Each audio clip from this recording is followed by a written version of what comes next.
Alyssa, personal trainer, and I work out at Zap Fitness Prospect. So your triceps are found on the backs of your arm. It's made up of 3 different muscles.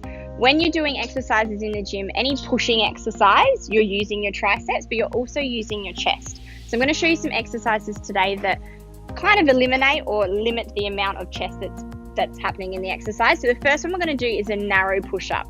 So a normal push-up, you'd have your hands quite wide, but today we're going to have them under the shoulders. So there's a few variations you can do. So you can do a diamond push-up, where essentially you make a diamond with your fingers, or you can make a W if a diamond irritates your wrists, or your hand just simply under your shoulders. No matter which hand position you do, you must squeeze your elbows into the side of your body as you drop down, and then pushing back up. Dropping down, keeping that core nice and tight, pushing back up. The second exercise for today is an overhead tricep extension using the cables. So if this isn't the attachment that's on there, any kind of rope or anything that looks similar to this will be fine. So walking it forwards, bringing it above your head. For stability, you can put one foot in front of the other, but once again, making sure that cores are nice and tight. Arms are nice and straight, hands are above your head, bending your elbows back, and then as you come forward, straightening them out, but even doing a little kick at the end to really activate and get right into those triceps. So taking it back, squeezing out.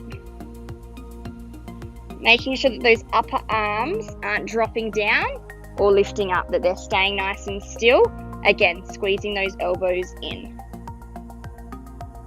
So third exercise for today is a tricep kickback. So I'm going to show you a few different variations. This one, you're just starting off with the 1.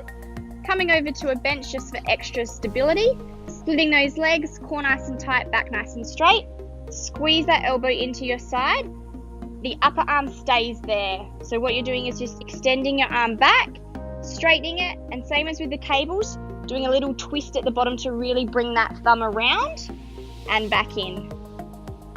Squeeze it out and back in. So if you did want to make it a little bit harder, you can get 2 and do it in a bent over position. So tipping from the hips, keeping those upper arms squeezed in tight, coming back, kick out at the bottom. In this position, making sure that back is really, really straight, shoulders are back and down, core nice and tight. So fourth and final exercise today will be the tricep dips.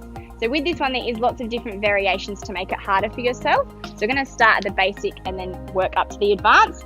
So taking your hands just off the edge of the bench, just underneath your bottom, bring your feet forwards, take your weight off, so keep your legs bent. You want to make sure that your back is staying very close to the bench as you're dropping down, squeezing those elbows together, pushing back up. So try look forwards as you do this as well, squeezing those elbows, pushing back up. So the next one, if we want to make it a little bit harder, is to then straighten the legs. So walk the legs forwards, keeping them straight, a little bend is okay, dropping down, pushing back. So same thing, keeping really close to the bench, squeezing those elbows together. So I hope you picked up some new tips and new exercises that you can incorporate in your next workout to really strengthen and tone the backs of your arms. If you know anyone that could benefit from this, please share it with them and leave any questions on Facebook.